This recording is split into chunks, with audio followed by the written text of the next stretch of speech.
பகுதியில் ஜனவரி 4 மற்றும் 5 ஆகிய 2 நாட்கள் உலகத் தமிழர் வம்சாவளி மாநாடு நடைபெறுகிறது. அந்த மாநாட்டில் பங்கேற்பதற்கு அவருடைய ஒருங்கிணைப்பாளர் செல்வகுமார் விடுத்த அழைப்பை ஏற்று நான் இன்று மலேசியா பயணம் செய்கிறேன். தமிழகத்திலிருந்து பல்வேறு அரசியல் கட்சிகளின் தலைவர்களும் குறிப்பாக அமைச்சர் பெருமக்களும் பங்கேற்க இருக்கிறார்கள். தொழில் முதலீட்டாளர்களும் தொழில் அதிபர்களும் 2வது நாள் மாநாட்டிலே பங்கேற்க இருக்கிறார்கள். மலேசிய மாநாடு தமிழ் உலகமெங்கும் அழகிற ஒட்டுமொத்த தமிழ் மக்களின் பங்கேற்போடு வெற்றிகரமாக நடைபெற உள்ளது.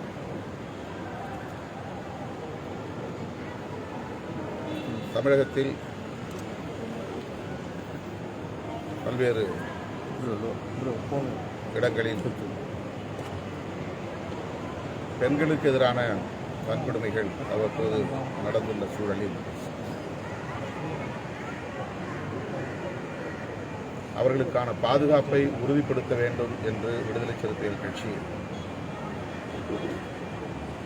அவ்வப்போது தமிழ்நாடு அரசுக்கு சுட்டிக்காட்டியிருக்கிறோம், வேண்டுகோள் விடுத்திருக்கிறோம். அந்த வகையிலே அண்ணா பல்கலைக்கழக வளாகத்தில் நடந்த பாலியல் வல்லுறவு, அதில் தொடர்புடைய குற்றவாளி கைது செய்யப்பட்டிருந்தாலும் கூட அந்த குற்றச் செயல் பெரும் அதிர்ச்சியை, வேதனையை உருவாக்கியிருக்கிறது. பள்ளி, கல்லூரி மற்றும் பல்கலைக்கழக வளாகங்களில் விடுதிகளில் தங்கி பயிலும் மாணவிகளுக்கு உரிய பாதுகாப்பை வழங்க அரசு கூடுதல் கவனம் செலுத்த வேண்டும் என்று வலியுறுத்துகிறோம். இந்த வழக்கை பொறுத்தவரையில் கைது செய்யப்பட்ட நபரையும் தாண்டி ஒரு சிலர் அதில் ஈடுபட்டிருக்கக்கூடும் என்ற சந்தேகம் வலுவாக உள்ளது. ஆகவே அரசு, குறிப்பாக காவல்துறை, நேர்மையான முறையிலே புலன் விசாரணை நடத்தி குற்றவாளிகள் யாராக இருந்தாலும் அனைவரையும் கைது செய்து உரிய நடவடிக்கை எடுக்க வேண்டும். கைது செய்யப்பட்ட நபருக்கு உடனடியாக பிணை வழங்கக்கூடாது. அவரை சிறையில் வைத்தபடியே புலன் விசாரணையை முடித்து குற்றப்பத்திரிகையை தாக்கல் செய்து வழக்கு விசாரணையையும் முடித்து தண்டனை வழங்க வேண்டும் என்று விடுதலை சிறுத்தைகள் கட்சி வலியுறுத்துகிறது. குறிப்பாக யார் அந்த சாருன்னு எதிர்கட்சியினர்லாம் நிறைய அதெல்லாம் சொல்கிறாங்க. அந்த மாதிரி ஒரு சந்தேகம் இருப்பதனால்தான் நேர்மையான புலன் விசாரணை தேவை.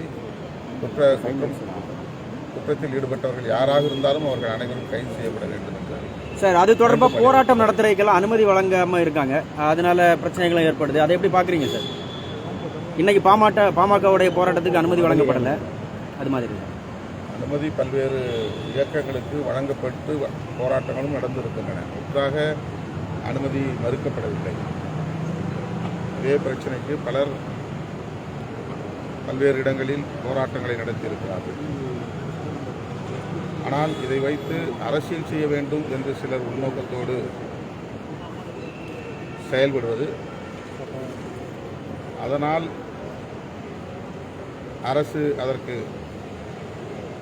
ஒரு முற்றுப்புள்ளி வைக்க வேண்டும் என்று அணுகுவதாக தெரிகிறது. எதுவாக இருந்தாலும் எதிர்க்கட்சிகளுக்கு போராடுவதற்குரிய வாய்ப்பை வழங்க வேண்டும், அனுமதி வழங்க வேண்டும் என்பதுதான் விடுதலை சிறுத்தைகளின் வேண்டுகோள். நேற்றைய தினம் புத்தாண்டு வாழ்த்துக்கள் தெரிவிக்க விஜயோடைய புகைப்படம் அடங்கிய தாவேக்காவினர் போஸ்டர் விட்டுருக்காங்க. அது காவல்துறை வந்து அனுமதி மறுப்பு தெரிவிச்சிருக்காங்க. எப்படி பார்க்குறீங்க? அனுமதி மறித்து அதை பறிமுதல் பண்ணியிருக்காங்க போஸ்டர். எல்லா போஸ்டரும் கிழிச்சிருக்காங்க. ஒரு கட்சி ஆரம்பிச்சு ஒரு தலைவர் கவர்மெண்ட் கொடுத்த அறிக்கையை துண்டறிக்கையாக கொடுக்கும்போது பர்மிஷன் இல்லாமல் கொடுக்க அறிக்கை சொல்லுங்கள். புத்தாண்டு பொங்கல் வாழ்த்து வால் போஸ்டர் அரசியல் காழ்ப்புணர்ச்சி இருக்குமா? தெரியல நாம இல்லை அந்த மாதிரி எங்கே நடந்துச்சுன்னு தெரியல. பழம் தாங்க பழம் அதெல்லாம் நடக்கக்கூடாது. ஓகே, நன்றி. இந்த வீடியோ உங்களுக்கு பிடித்திருந்தால் லைக் செய்யுங்க. மேலும் இதுபோல் வீடியோ தொடர்ந்து பார்க்க நம்ம ஒரு சேனலை சப்ஸ்கிரைப் மற்றும் ஃபாலோ செய்யுங்க.